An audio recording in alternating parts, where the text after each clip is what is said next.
Christmas is a time to reflect on all sorts of things. One of these things is our childhood. Movies, music, and toys. The sounds and feelings of it all. Christmas memories.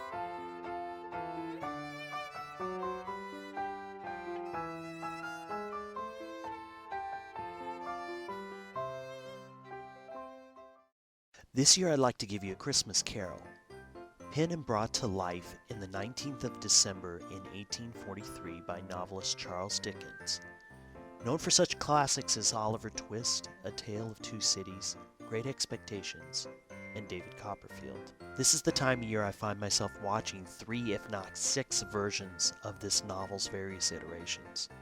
We all have our favorites, from animated, sing-along, Muppets, and more. This is the story of Scrooge, a man of greed and self-centeredness, who is led by the ghosts of Christmas past, present, and future, to change his ways and open his heart. But I, as most people, have one big question about this holiday classic. Of all the people in that time, why was Scrooge chosen? Why did Scrooge need to be redeemed more than Jacob? This video I'm going to bring you the reason for Ebenezer's change and why he needed to be picked for this intervention. Just the common tellings of this classic. However, I will be taking the book in high regards. I'm also going to trim the fat, as it were, to just the meanings of the various spirits.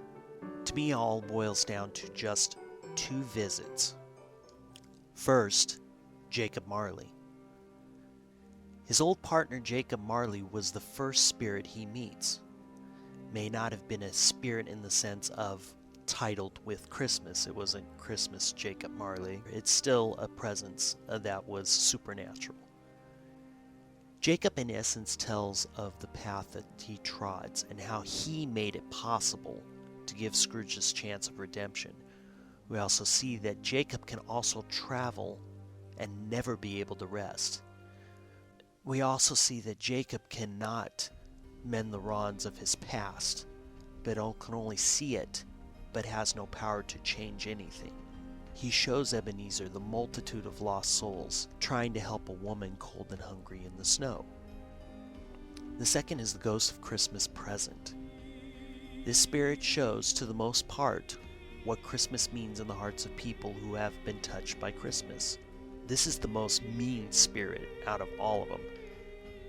Various iterations have it where he's more of a kind of Santa Claus type, but in the novel, this spirit, to me, from what I have read about the novelist, Charles Dickens, is more of a personal rant of the conditions of what was happening during the 1900s, and how Christmas was the only time of year that the author sees all of us being one in a special spirit that surrounds us.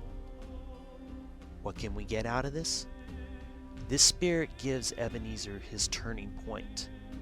He, in all purpose, gives in to his fate at that time. Just an example, case in point, the spirit of Ghost of Christmas Future, although frightened in his words, "The time to come, and as I hope to live to be another man from what I was, I am prepared to bear you company." The other spirits before then, he wasn't even interested at all. It's all humbug, I tell you! What is your business here with me? Your welfare.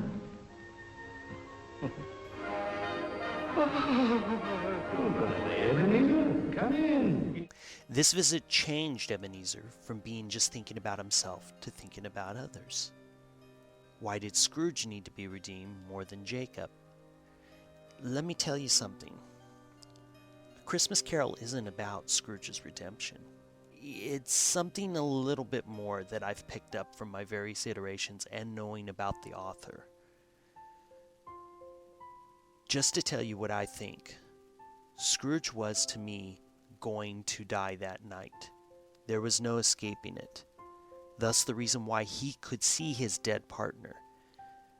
Also remember, Jacob could only see the misery that he could have helped, but have no power visions that now Scrooge could only see.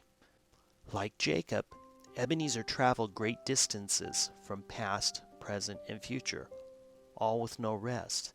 The only thing that was to Ebenezer's benefit was Jacob saying, I come tonight to warn you that you have yet a chance and hope of escaping my fate, a chance and hope of my procuring Ebenezer. Jacob took great care to get this done as definition by the word procuring. Jacob needed Scrooge to pass this, not for Scrooge, but someone that he has seen, someone Ebenezer can help, even though he cannot. Christmas Carol is about Tiny Tim. Tiny Tim was going to die like Ebenezer. It was in his innocence and his love for all things that made this possible. Jacob must have seen Tiny Tim. How do I know this? By Jacob's line to Ebenezer about the chains that he knows that Ebenezer will wear. You do not know the weight and length of strong chain you bear yourself. It was full as heavy and as long as this, 7 Christmas Eves ago, and you have labored on it since. It is a ponderous chain. Leading me to believe that he had an eye on Ebenezer, and to an extent his clerk and his family. Charles Dickens even made a point to draw as much attention to Tiny Tim, making him the turning point of Ebenezer. Yes, he was the turning point. If it wasn't for Tiny Tim, would Ebenezer have changed at all? A little history lesson about the author. Charles Dickens was a passionate advocate on behalf of children and the poor.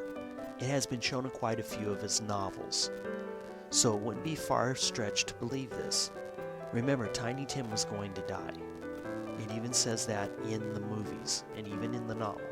Spirit, tell me, will Tiny Tim live? I see a vacant seat in the poor chimney corner, and a crutch without an owner carefully preserved. If these shadows remain unaltered by the future, none other of my race shall find him there. Oh, no. While it's understandable that Ebenezer may have not liked Christmas, that's okay. Christmas can be overblown and pretty crazy, and even back then, Christmas at that time was more like Halloween than the Christmas that we know, with the poor and the destitute actually pounding on the doors of rich and wealthy people demanding on food and shelter during the holiday season. We won't go until we get some, we won't go until we get some, we won't go until we get some, so bring some right here. It's Jacob that needed Ebenezer to change for this poor man's child. To me, A Christmas Carol is not a story of, if you don't like Christmas, you're gonna die alone, burdened with your own failures in a purgatory of restlessness. No, I'm hoping you take from this how I see it, and that is you'll look at this holiday classic as I do, and feel that there's more to this story than an old man learning to love Christmas.